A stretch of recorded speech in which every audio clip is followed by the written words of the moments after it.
Madam आप कहाँ से हैं? मैं छत्तीसगढ़ रायपुर से हूँ। अच्छा, और ये भारत जोड़ो यात्रा आप कर रही हैं? हाँ, मैं कर रही हूँ। मैं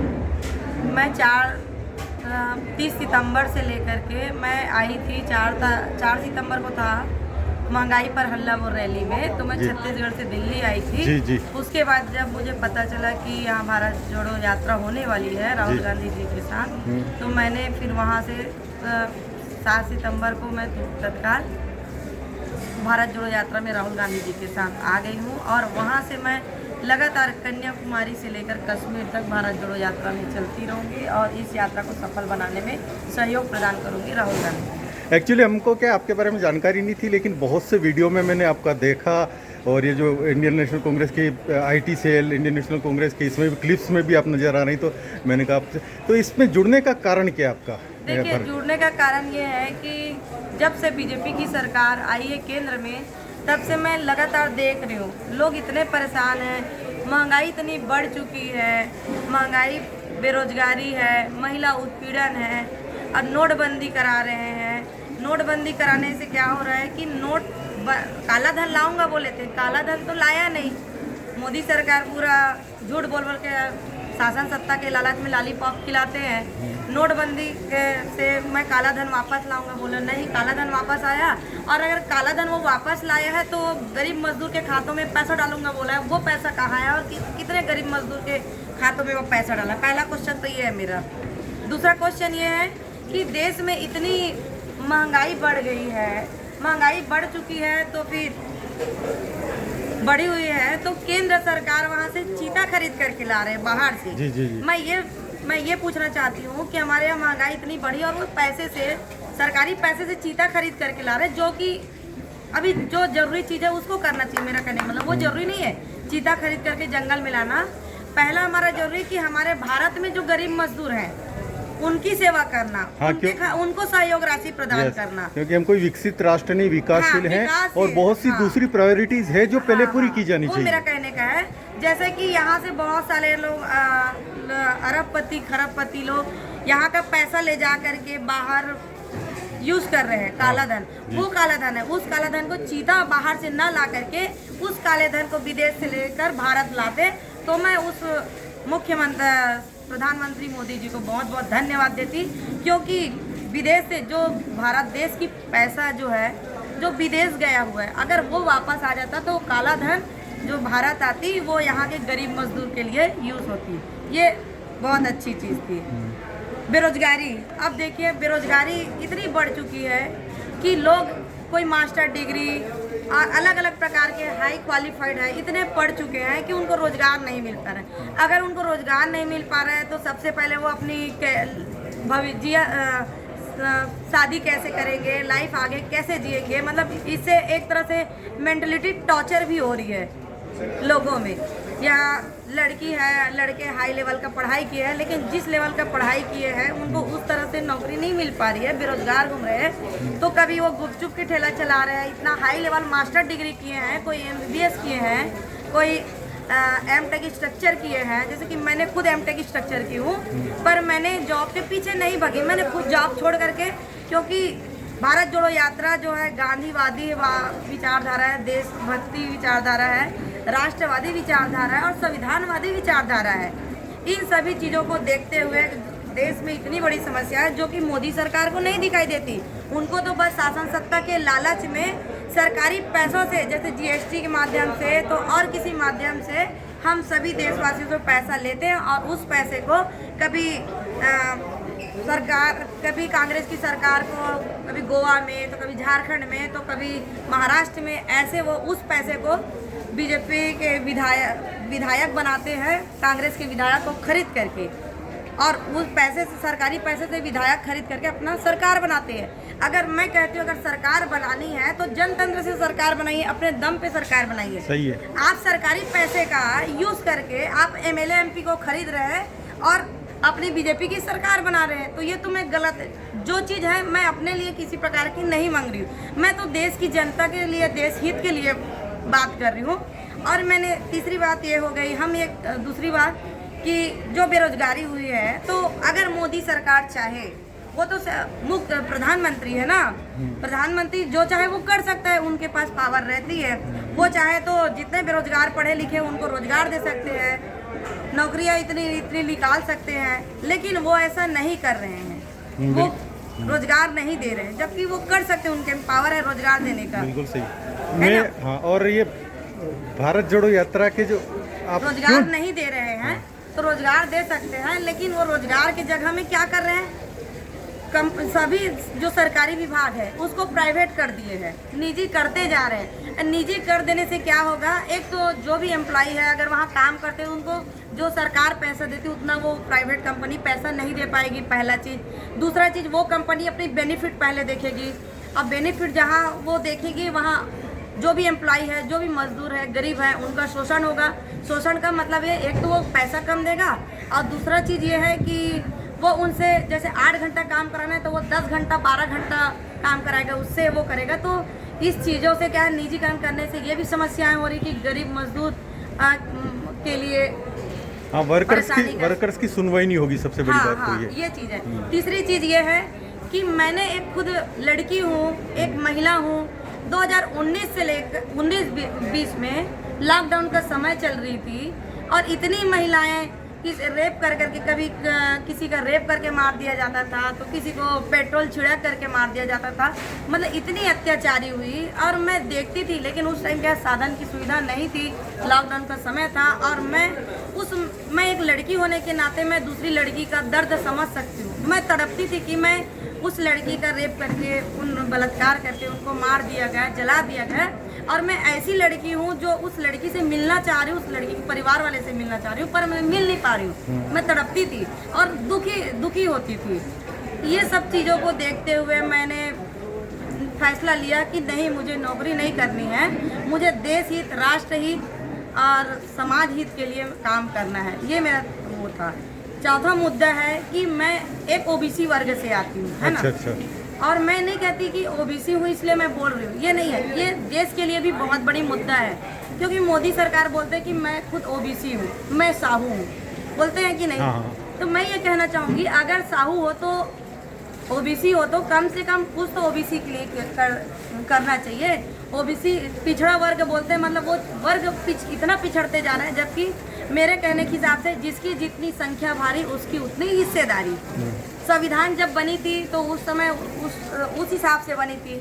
अगर आप सभी संविधान के जो नियम है उसमें कुछ चीज़ों में चेंज करके आप नया नियम बना सकते हो, तो क्या आप ओबीसी वर्ग के लिए नियम में संशोधन नहीं कर सकते? संविधान के संशोधन नहीं कर सकते? क्या कर सकते हैं, पर आप करना नहीं चाह रहे। क्यों? क्योंकि आपको पता है अगर ओबीसी का जनगणना हो जाए और जनसंख्या के आधार पर उनको आरक्षण दिया जाए, तो यहाँ आरक्षण के आधार पे कोई मुख्यमंत्री, कोई प्रधानमंत्री, तो कोई आईपीएस, आईएएस, ऐसे बहुत बड़े बड़े पद पे आ जाएंगे।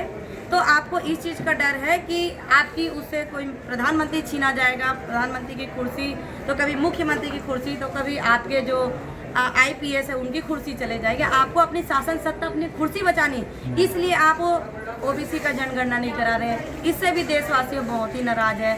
चौथा चीज़ ये है, जब नोटबंदी हुई आपने कहा काला धन लाऊंगा, पर आपने काला धन नहीं लाया। जो भी बड़े बड़े लोग, आप जैसे सोचते थे कि बड़े लोग पैसे दबाए, जो भी होगा आपकी मैटर, मैं प्रधानमंत्री जी का क्या मैटर था नहीं जानती, लेकिन उन्होंने कहा था नोटबंदी से मैं काला धन लाऊंगा।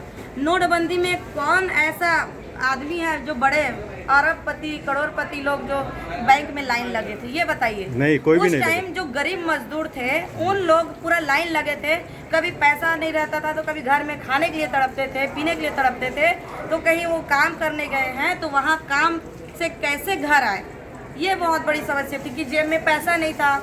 अगर बैंक में थोड़ा बहुत था तो वो निकाल नहीं पाते थे क्योंकि इतनी लंबी लाइन थी। ऊपर से अगर निकालने भी जाते थे तो एक दिन में 200 निकालना है, 500 निकालना है, 1000, इस टाइप की लिमिटेशन थी। तो इस प्रकार से मजदूरों को भी बहुत प्रॉब्लम हुआ। नोटबंदी से आपने किसी को परेशानी नहीं दी। बड़े लोग क्या है, जैसे भी उन लोग को जो करना था वो तो कर लिए, लेकिन वहाँ पे नोटबंदी में भी मजदूर लोगों को बहुत परेशानी हुई। मैं स्वयं एक मजदूर के राष्ट्रीय सचिव हूँ और मैं उस मजदूर के दुख दर्द को समझ सकती हूँ, क्योंकि मजदूर कहीं आज मैं कई बार तो कोई मजदूर जो है झारखंड में गए वहाँ उनका शोषण हो रहा है, या कोई मजदूर मंडला में गए वहाँ उनका शोषण हो रहा है, कोई महाराष्ट्र में गए। ऐसे मैं कई जगह से कई मजदूरों को कलेक्टर वगैरह से बात करके मैं खुद एक मजदूर को हक उनके अधिकार को दिलाई, और लगातार मैं मजदूर के हक एवं अधिकार के लिए लड़ रही हूँ। तो इन सारी चीज़ें देश में जो गंभीर समस्या बना हुआ है, जिनको हमने कई बार मोदी जी के पास रखी लेटर के माध्यम से, पत्र के माध्यम से, पर मोदी जी ने किसी प्रकार का कोई संदेश नहीं दिया, ना कोई जवाब नहीं दिया। उनका सीधा सीधा उद्देश्य है कैसे भी करके मुझे बीजेपी की पार्टी खड़ी करनी है और मुझे अपनी प्रधानमंत्री की गद्दी संभालनी है। तो हम आपको प्रधानमंत्री बनाए हैं, इसलिए नहीं बनाए क्योंकि आप कभी चीता लाओ तो कभी महंगाई बढ़ाओ तो कभी बेरोजगारी बढ़ाओ तो कहीं महिला उत्पीड़न हो। महिला का बलात्कार खुद बीजेपी पार्टी के कई विधायक लोगों ने किया, पर काफी आपने आरोप उस बात लगा को है। दबा दिया। मैं तो एक लड़की हूँ ना, इसीलिए मैं मैदान में उतर गई कि अब नहीं, कुछ करना चाहिए। कब तक लड़कियां मरती रहेगी, कब तक ऐसी शिकार होती रहेगी ना। मैं भी तो एक पार्वती हूँ ना। तो ये सारी चीज़ों को मैंने देख करके मैंने इस पार्टी के लिए सोचती हूँ कि ये पार्टी जो है शुरू से ही, मैं तो माननीय श्रीमती सोनिया गांधी को बहुत सैल्यूट करती हूँ कि वो एक ऐसी नारी है, वो एक ऐसी महिला है कि जिन्होंने अपने पति को, अपने पूरे परिवार को इस भारत देश की नींव डालने के लिए, नींव रखने के लिए, भारत को संभालने के लिए, भारत को ऊंचा उठाने के लिए हर तरह से वो मतलब इतना काम की है कि उन्होंने जब उनके पति जी का जो राजीव गांधी जी का बलिदान हुआ, जो भी है ना, तो उस टाइम भी वो महिला ऐसी एक अकेली महिला थी जो पूरे भारत देश में ही वो पूरे भारत को संभाल, अकेली महिला थी। कार्यकर्ता तो कितने भी होंगे, लेकिन वो एक अकेली महिला नारी शक्ति दिखाई पूरे भारत में। वो चाहती तो अपना घर जा सकती थी, उनको वो किसी भी प्रकार की कोई कमी नहीं थी, लेकिन सारा परिवार टूट चुका था, फिर भी वो अकेले निडर होकर के एक महिला की नारी शक्ति का रूप दिखाते हुए लड़ती रही।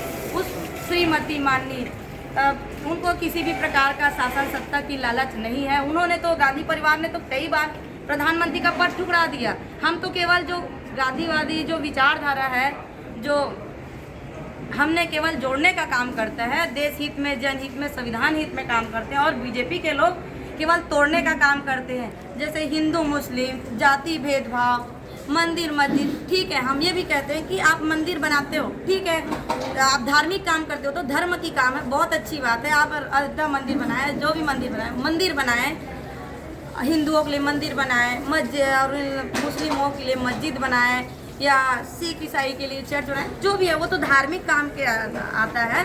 पर ये चीज़ गलत है कि आप हिंदू मुस्लिम सिख ईसाई में आप जाति भेदभाव की भावना, विवाद पैदा करते हैं।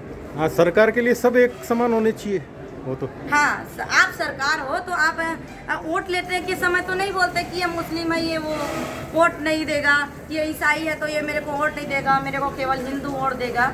तो हम ये कहते हैं ये भारत देश जो था, अखंड भारत था, भाईचारे वाली भावनाएं से भरी हुई भारत थी, तो उसे तोड़ने की जरूरत नहीं थी। तो आपने तो एक प्रधानमंत्री होने के कारण जाति भेदभाव, हिंदू मुस्लिम, मंदिर मस्जिद के नाम से पूरे भारत देश में फूट डाल चुके हो।